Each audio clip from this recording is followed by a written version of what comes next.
Le 14 mai 1967 marque le début d'une série d'événements qui transformera Israël en puissance régionale, militaire, politique et économique et modifiera le cours de l'histoire de la région.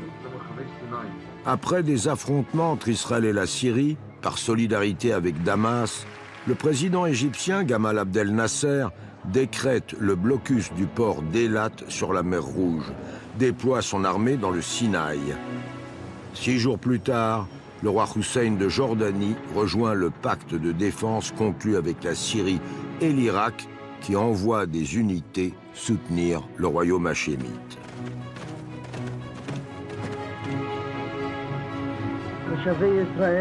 Le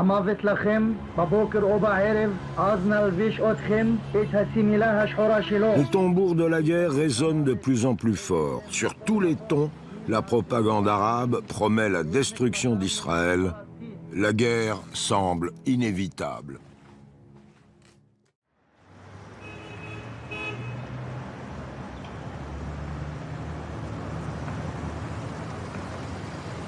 בשעות הבוקר המוקדמות של היום מתחוללים קרבות עזים בין כוחות אוויר ושריון מצריים שנעו לעבר ישראל לבין כוחותינו שיצאו לבלום אותם.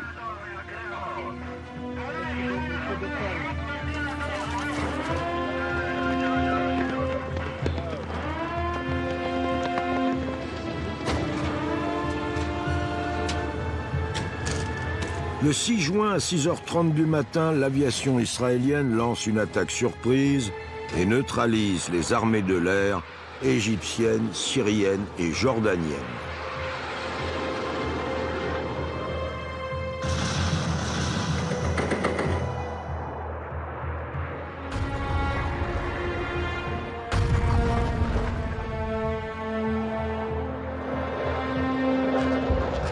En 6 jours, Israël conquiert le désert du Sinaï, Gaza, le plateau du Golan, la Cisjordanie et Jérusalem-Est, où, dans la vieille ville, se trouve le mont du Temple.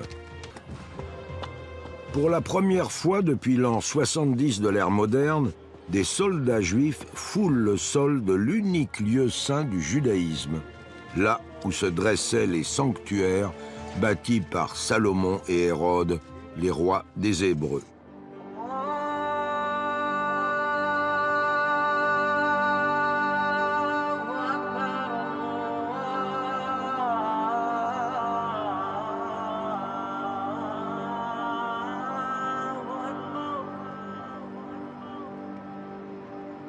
Au 7e siècle, l'islam conquérant a fait du Dôme du Rocher son 3e lieu saint après la Mecque et Médine. Selon le Coran, il n'y a jamais eu à cet endroit de temple juif, mais Al-Aqsa, ce qui veut dire la mosquée lointaine, et Haram al-Sharif, le noble sanctuaire. Ici se trouve la ligne de faille entre le judaïsme et l'islam, entre Israël et le monde musulman.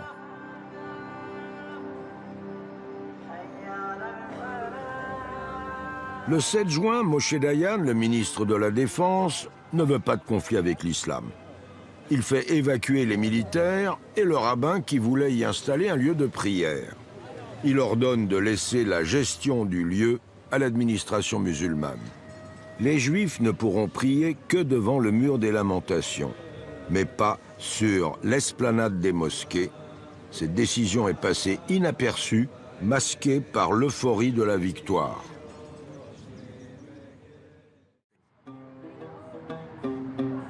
Pour la première fois depuis 1948, les Palestiniens vivent sous un même occupant. Ils peuvent se déplacer librement, de Gaza à la Cisjordanie, à Jérusalem. La Palestine est en train de se reconstituer sous l'occupation.